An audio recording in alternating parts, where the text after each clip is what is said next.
Hello everyone, आज हम Uttarakhand single liner जो बीएस नेगी की बुक है उसके चैप्टर नंबर 27 के अंदर एक महत्वपूर्ण टॉपिक है उत्तराखंड में प्राकृतिक आपदाएं। तो ये पढ़ेंगे क्योंकि बहुत इंपॉर्टेंट है, इसलिए मैं इसको आगे करवा रही हूँ। विशेष भौगोलिक संरचना के कारण राज्य को प्राकृतिक आपदाओं का सामना करना पड़ता है। यहाँ की जो मेन आपदाएं हैं वो हैं भूकंप, भूस्खलन, अतिवृष्टि, वनाग्नि, बाढ़ आदि। और जो अतिवृष्टि है उसे ही बादल फटना भी कहते हैं। हर वर्ष लगभग ये कहीं ना कहीं होता रहता है। और उत्तराखंड के वनों में लगने वाली आग जो है वो प्राकृतिक कारणों से भी लगती है और मानवीय कारणों से लगती है। और उत्तराखंड में सर्वाधिक प्राकृतिक आपदा जो है वो है भूस्खलन, और सर्वाधिक हानि जिस आपदा से होती है वो होती है भूकंप से। और आप सभी लोग जानते हैं 16-17 जून को 2013 में केदारनाथ में जो आपदा आई थी वो मंदाकिनी नदी से संबंधित थी। और यहाँ लोगों को राहत पहुँचाने के लिए सेना द्वारा ऑपरेशन सूर्या होप चलाया गया था। काफ़ी इंपॉर्टेंट है, बहुत बार पूछ लिया जाता है कि ऑपरेशन सूर्या होप किससे संबंधित है, तो ये केदारनाथ आपदा से संबंधित है। अब भूकंप के बारे में पढ़ते हैं। प्राकृतिक आपदा भूकंप। भूकंप उत्तराखंड में सर्वाधिक असर डालने वाली प्राकृतिक आपदा है। इसका कारण राज्य के हिमालयी क्षेत्रों में प्लेटों की गतिशीलता व भ्रंशों की उपस्थिति का पाया जाना है।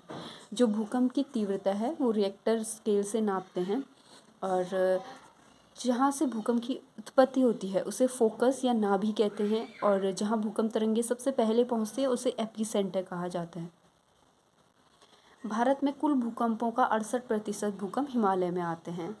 पर्यावरणविदों का मानना है कि केंद्रीय भ्रंश रेखा टिहरी बांध के नीचे से होकर गुजरती है। इसी कारण जब टिहरी डैम बन रहा था उस टाइम बहुत सारे लोगों ने, जो पर्यावरण से रिलेटेड लोग थे, उन्होंने इस बांध का बनने का विरोध भी किया था। भारत में भूकंप का जो जोन होता है वो 5 जोनों में बांटा गया है, और जोन 4 और 5 उत्तराखंड में ये 2 जोन आते हैं जो सबसे ज़्यादा डेंजरस जोन भी हैं। तो जो जोन 4 में आते हैं वो हैं देहरादून, टिहरी, उत्तरकाशी, नैनीताल एवं ऊधम सिंह नगर। और जोन 5 में हैं चमोली, रुद्रप्रयाग, अल्मोड़ा, बागेश्वर और पिथौरागढ़, चंपावत। जोन 4 थोड़ा कम डेंजरस होता है as compare to zone 5। Chamoli और रुद्रप्रयाग जनपद भूकंप की दृष्टि से अति संवेदनशील राज्य हैं, जिले हैं। राज्य में भूकंप की तीव्रता नापने के लिए भूकंप मापी स्टेशन देहरादून में है एक, टिहरी में है और एक है गरुड़गंगा में।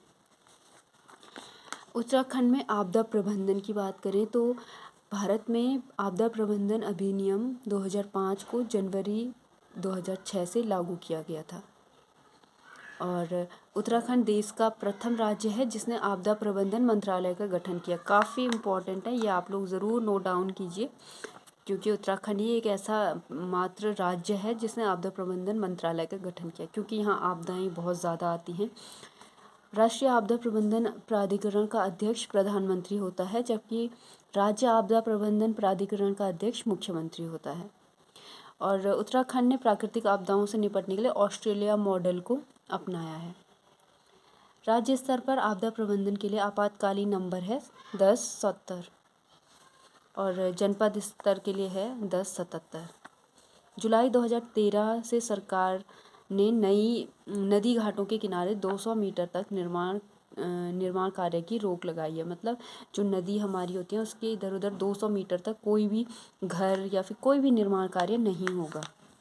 9 अक्टूबर 2013 को राज्य ने एनडीआरएफ के तहत एसडीआरएफ का गठन किया। काफ़ी इंपॉर्टेंट है, 2013 में 9 अक्टूबर 2013 में एसडीआरएफ का गठन हुआ। भूकंप संबंधी जागरूकता के लिए डांडी काठी की गोद माँ फिल्म भी बनाई गई है एक। और जन जागरूकता के लिए आपदा प्रबंधन नामक त्रैमासिक पत्रिका का भी प्रकाशन किया गया है। प्रत्येक जिला अधिकारी को आपदा प्रबंधन कोष के लिए 50 लाख रुपए की धनराशि उपलब्ध करवाई जाती है। ये भूकंप, प्राकृतिक आपदा, तो ये जो आपदाएं उत्तराखंड राज्य में आई थी उनके बारे में इन्होंने दिया है, जो मेन आपदाएं थी। जैसे उत्तरकाशी में आई थी 22 मई 1803 को, तो ये आप लोग नोट डाउन कर सकते हैं या फिर स्क्रीनशॉट लेके रख सकते हैं।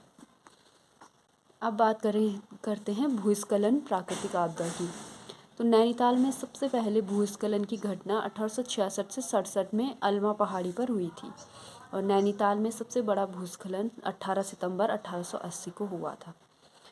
23 जून 1980 में उत्तरकाशी के ज्ञानसू में भूस्खलन की से तबाही हुई थी। ऊखीमठ भूस्खलन 11 अगस्त 1998 को हुआ था। व्योमगाड भड़ासू भूस्खलन 2001 में रुद्रप्रयाग में हुआ। अगस्त 2002 में टिहरी में बूढ़ा केदार में भूस्खलन हुआ। टिहरी बांध भूस्खलन भी हुआ था एक बार अगस्त 2004 में। अगस्त 2009 में पिथौरागढ़ में मुनस्यारी में भूस्खलन हुआ था। कपकोट भूस्खलन अगस्त 2010 में हुआ था। आप लोग ऐसे याद रख सकते हैं कि जो भूस्खलन हुए थे ज़्यादातर अगस्त में होते, क्योंकि उस टाइम पे बरसात का मौसम होता है, तो ये सारे भूस्खलन उसी टाइम के हैं। मालपा भूस्खलन पिथौरागढ़ में हुआ था, ये भी 18 अगस्त 1998 को हुआ था। ऑपरेशन ब्लू एंजल इसके राहत के लिए चलाया था, काफ़ी इम्पोर्टेंट है। राज्य में सबसे बड़ी प्राकृतिक आपदाओं के बारे में इन्होंने थोड़ा सा दिया है। तो केदारनाथ में सबसे बड़ी आपदा 17 जून 2023 में आई थी, और जो आपदा है उसका कारण है चौराबाड़ी ग्लेशियर के ऊपर परत टूटकर गांधी सरोवर में गिरने से के कारण मंदाकिनी नदी का प्रवाह बढ़ गया था। ऑपरेशन सूर्याहोप चलाया, अभी हमने बता दिया था। जो केदारनाथ आपदा है उसके कारण मंदाकिनी नदी की लंबाई 5 किलोमीटर बढ़ गई थी। और 16-17 जून 2023 को आपदा को CBSE बोर्ड ने disaster in Uttarakhand rain of terror के नाम से एक पाठ्यक्रम भी शामिल किया है CBSE बोर्ड वालों के बुक में।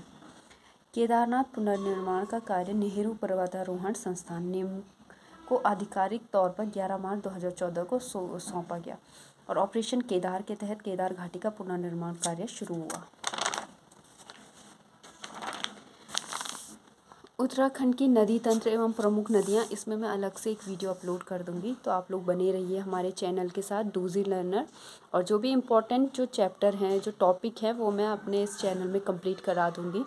तो आप लोगों को आने वाली एग्ज़ाम्स के लिए बहुत बहुत शुभकामनाएं, और जुड़े रहिए हमारे चैनल के साथ डूजी लर्नर।